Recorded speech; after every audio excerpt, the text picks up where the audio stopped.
Good morning and welcome to another episode of Amazed in Liberia. My name is Patience, and today, safety and security is on the mind. Safety and security is on the mind because the reality on the ground is that you have to make that a part of your plan if you plan to travel to or live in Liberia. I do not want to mislead anybody in thinking you can put your backpack on and hop into Liberia and go all over the country and you're fine. No, then you have to plan your security. I happen to be lucky to get introduced to my operations managers, and I've worked with him since 2018, and I come back every year, and I know for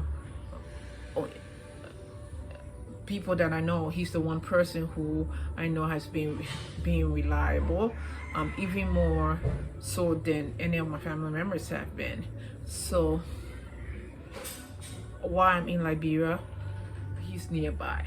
And then I also have my nephew who's here, and I have when they're not on boarding school, I have the two boys and two girls. They're all teenagers that are here with me. But I'm just talking about security at large. I do have in a big compound that is a fenced compound. I have barbed wires on that, and I still have issues with people jumping over the fence. Yes, and that is a concern enough for me that I hired a watchman. It's not a security firm; it's a watchman because we are on the outskirts of the city itself. So I don't see a need for that. If you're within the city limits of Monrovia, I'd say probably get a security firm. Because I've got fence, I've got barbed wire, and my next step, other than the watchman, is also to put electricity through the fence. When you come down here to your people, to your family and your friends, you have to be mindful. Not everybody has your best interests at heart. So when it comes to food, what I do when it comes to food, because poisoning people is a reality. Every corner has a church, but yes, that is a reality. They will say, in the name of Jesus, in one word, and poison your ass next. I'm just sorry, that's just the reality. So when it comes to food, number one, you have to be mindful of where the food is being prepared, because you will have traveler's diarrhea for quite a while before your stomach get adjusted. And but other than that, most importantly, is that they'll prop you up and say, oh yes, the visitor bowl and all of that's nonsense. Do not fall for that nonsense. If it's someone that is preparing food for you, everybody's eating in the same damn pan. Everybody's gonna get poisoned. That's my strategy. I don't know what your is, but you have to have one for in case someone brings you a special dish, someone cooks a special meal. Stop feeling so damn special. Put it in the pan. Everybody gets spoon. Everybody eats. I do that even when I go to the village. That's my strategy. Then, when it comes to personal security, people around you, you gotta be careful. Why are you bringing in a crowd? You want to impress people that you've been around the world or you've been to America? Those are the people who will set you up. So you can't fly into Liberia, book a hotel in Cinco, and then you just travel all around Liberia taking pictures all by yourself. That is not smart. You need a travel guide, and you need a trusted travel guide to take you through Liberia. Otherwise, Liberia is a beautiful place. Oh my God, it's beautiful, but you have to do it safely. Yesterday, while driving to town from Pipeline to Nizo Junction, they call that road Supermarket Road. And there was a lady laying on the side of the road who was killed, I believe, the night before. And the body was out on the street exposed, and someone did cover it up.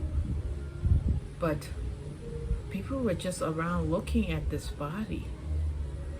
And so then I asked, well, aren't they going to call someone to take the body away? You know what I was told? That body is going to lay on that street for 3 days before the government can claim it. Because the Republic of Liberia has no mortuary or nowhere to put a Jane Doe body. So that body is a public health risk, exposed on a busy street corner. Why the people who run our country are sending the kids to societies that are civil.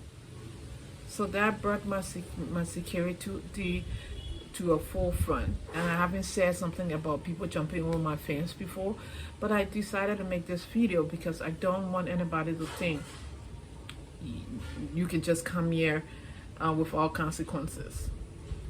This is a place where a body lays on the street for 3 days before it is claimed by the government, because there is nowhere for the body to be kept, nowhere for a Jane Doe broadcasting to be done. So I'm not going to mislead anybody's child into coming here and not thinking on safety and security. So that's why I decided to tell you my story. I've had people that jump over the fence to steal pot and plastic chairs. So when you're coming to Liberia, think of your security. It's important. It's not just the physical, it's the poisoning. It's just, you just have to think about your security. And like I said, I have a watchman now, but I'm still gonna put electricity through the fence wire. And I am very mindful. I usually don't drive anywhere by myself in the car. I always have someone with me, even if it's one of my kids, but I always have someone with me. And there are places that I don't go. So come back home, invest in Liberia, but be aware of your surroundings. It's the same like if you're in any big city. You have to be aware of your surroundings. Things that can happen to you in any big city will happen to you here. So your autonomous should be aware of the people around you at all times. Do not be naive. Just because a smile is on someone's face, do not mean that person has the best intentions for you. This morning I had an incident with one of the people that have worked here before, knowing that we have a pharmacy. At 5 o'clock in the morning, beating at my gate. It's an emergency. Well, we don't have the clinic set up yet, and there is no way on God's earth I'm opening a gate for anybody, even if I know you, at that hour. You know, it's called clinic. It's not going to be overnight. So please, as we dream Liberia, let's dream safely and let's do things safely. So in the meantime, I am reading on a more positive note. Not that I'm scared right out of you. Let's keep it positive. I'm reading this book. His challenge is mankind. A political portrait of William R. Tolbert by Robert A. Smith. It's no longer in print, but I really do believe William R. Tolbert was a true patriot Liberian who wanted what was best for all Liberians. And so I'm trying to catch up on everything Tolbert. There's another book someone told me about, I'm looking for. If you know how I can get information on all information Tolbert, please I beg you, drop me a message down there so that I can exchange a book with you. Got stuff on Marcus Garvey a lot. So the quote on this book says, I shall build thee a nation, a wholesome, functioning society. That was his dream for Liberia. So let's end on this note. Wherever you are, I hope you have a very blessed day as you enter into the world.